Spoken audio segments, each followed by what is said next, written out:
जुल्फ़िकार अली भुट्टो साहब के बारे में काफ़ी तफसील में बात की है।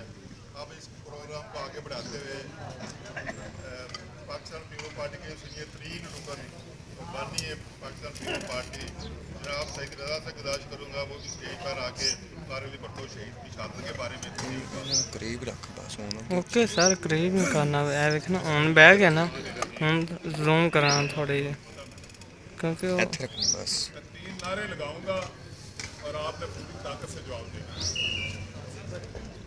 हम बेटे किसके भुट्टो के, हम बेटे किसके भुट्टो के, हम राज दुलारे भुट्टो के, हम नारा हमारे भुट्टो का, हम नारा हमारे भुट्टो का, भुट्टो का, नारा हमारे भुट्टो का।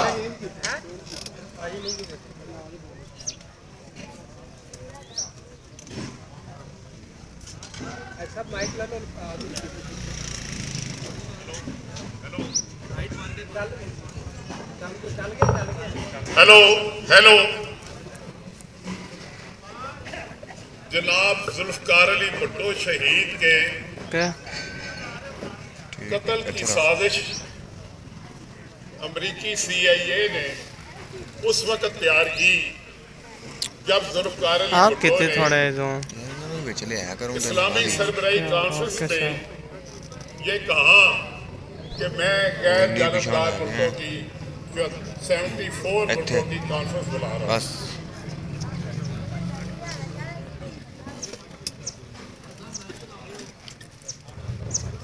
भुट्टो ने कहा कि हम नॉन अलाइड कंट्रीज की मीटिंग करेंगे पाकिस्तान में जिनकी तादाद 74 है और भुट्टो ने अवाम से ताकत लेने के लिए 1 साल पहले इलेक्शन करवा दिया। उस इलेक्शन में 20 सीटों पर गड़बड़ की गई और अवाम के सामने खुलेआम गड़बड़ की गई। हमने भी खुद यहाँ वो गड़बड़ होती देखी तो सरदार अहमद अली ने यहाँ हमारे सामने मोहरें लगाई, बैलेट पेपर पर मोहरें लगाई और उसके बाद ठीक है ना CIA ने भुट्टो के खिलाफ मुल्ला मिलिट्री अलायंस से मिलते हुए यानी मुल्ला मिलिट्री अमेरिका MMA मुल्ला मिलिट्री अमेरिका इन्होंने मिलकर भुट्टो के खिलाफ एक धांधली की तहरीक शुरू करा दी। उस धांधली तहरीक में चलते चलते अमेरिकी डॉलरों के नतीजे में उन्होंने कहा जी अब निज़ाम मुस्तफ़ा और 1970 की कीमतें लाएंगे। उन्होंने 1970 की कीमतें तो नहीं लाई लेकिन मार्शल लॉ लगा दिया और ये सारी कुव्वतें जो मुल्ला मिलिट्री अलायंस था ये ज़िया-उल हक के साथ मिल गया और ज़िया-उल हक ने बकौल जनरल असलम बेग उन्होंने खाने काबे में बैठ के जनरल शाह खालिद से और यासिर अरफात से वादा किया कि हम भुट्टो को फांसी नहीं देंगे, लेकिन उसने जनरल असलम बेग ने TV पे कहा उसका एक खुदा अमेरिका था और उसने अमेरिका के कहने पर भुट्टो को फांसी दे दी। अब बात यह है कि भुट्टो को अमेरिका ने फांसी क्यों लगवाया? भुट्टो से क्या मसला था अमेरिका को? भुट्टो का मसला ये था कि यहाँ के सरमायादारों से कारखाने मिलने बैंक ये अदारे शुगर मिलने घी की मिलने बैंक मालियाती इदारे भुट्टो ने कौमी तवील में ले लिए थे। और इसके साथ एक और वाकया हुआ कि अफगानिस्तान में सोशलिस्ट इनकलाब आ गया और पाकिस्तान के अंदर सोशलिस्ट पार्टी की हुकूमत थी और वो देख रहे थे कि ये अब सारे चीन की तरफ चले जाएंगे।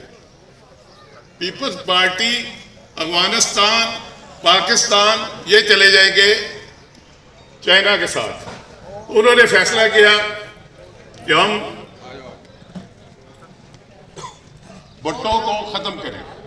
भुट्टो के खत्म किए बगैर अमेरिकी साम्राज्य यहाँ पे नहीं पनप सकता।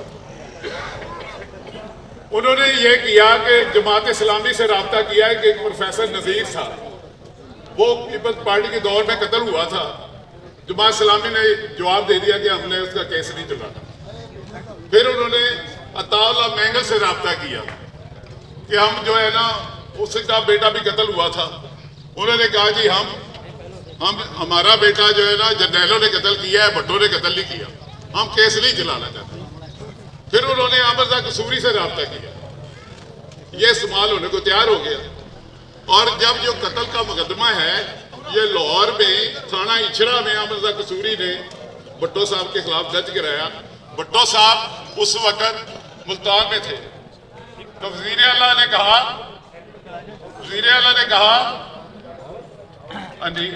कि जनाब आपके खिलाफ FIR दर्ज करा रहे हैं अहमद रजा कसूरी। भुट्टो ने कहा जी मैंने कौन सा कत्ल कराया, आप लिखे, उसको लिख रहे थे।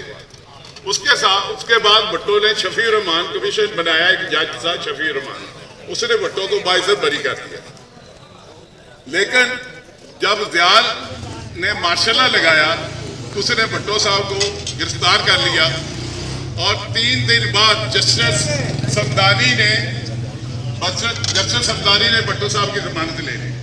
लेकिन उसके 2 दिन बाद अल-मुर्तज़ा लाड़काना में फौजी जवानों ने भुट्टो के घर फलांग कर भुट्टो को गिरफ्तार कर लिया अहमद रजा कसूरी के बाप के कत्ल के केस में। और आपको ये पता है कि जो कत्ल का मुकदमा होता है वो सेशन में चलता है।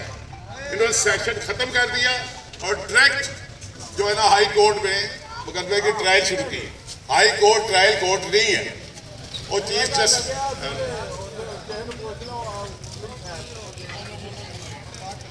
और उसने मौलवी मुश्ताक ने भुट्टो से बहुत ज्यादा बदतमीजी की और वो जो होता है इसमें मुल्ज़िम को खड़ा करते हैं वहां उसने जंगला बनवा दिया। और उसने लाहौर हाई कोर्ट में डे बाई डे ट्रायल करके सारे मुकदमे खत्म करके भुट्टो को सजाए मौत दे। उस वक्त के जो चीफ जस्टिस ऑफ पाकिस्तान थे उन्होंने भुट्टो साहब को के लिए 9 मेंबर बेंच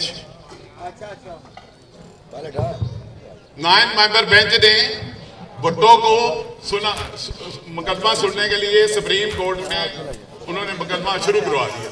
लेकिन उन्होंने देखा ये 9 जज हैं और उसमें 2 जज उन्होंने रिटायर कर दिए और 7 जज रह गए। 4 जजों ने भुट्टो के खिलाफ फैसला दिया और 3 ने भुट्टो के हक में फैसला दिया। लेकिन 109 में आज तक पाकिस्तान तारीख में किसी को सजाए मौत नहीं हुई और स्प्लिट फैसले में भी कभी सजाए मौत नहीं हुई। और वक्त कम है, फिर कभी इस पर बात करेंगे। आज 44 साल हो गए हैं, भुट्टो कब्र में बैठा इंसाफ मांग रहा है। आसफ अली जरदारी ने एक रेफरेंस दायर किया था इस सुप्रीम कोर्ट में कि भुट्टो साहब को बरी किया जाए, क्योंकि एक जज ने कहा था कि मैंने जर्नैलों को कहने को भुट्टो को फांसी दी थी। आज हम इस ईवान में मुतालबा करते हैं कि chief justice of Pakistan Zulfikar Ali Bhutto का मुकदमा सुने। 11 साल हो गए हैं, वो उनको इंसान नजर नहीं आता जजों को कि हम भुट्टो को हमने फांसी दी थी। और जो कहते हैं कि दरवाजा खटखटा रहा है, दरवाजा खटखटा रहा, आइन के बानी को तो आपने यहाँ कत्ल कर दिया। हम इंसाफ मांगते हैं, भुट्टो का केस दोबारा ट्रायल किया जाए।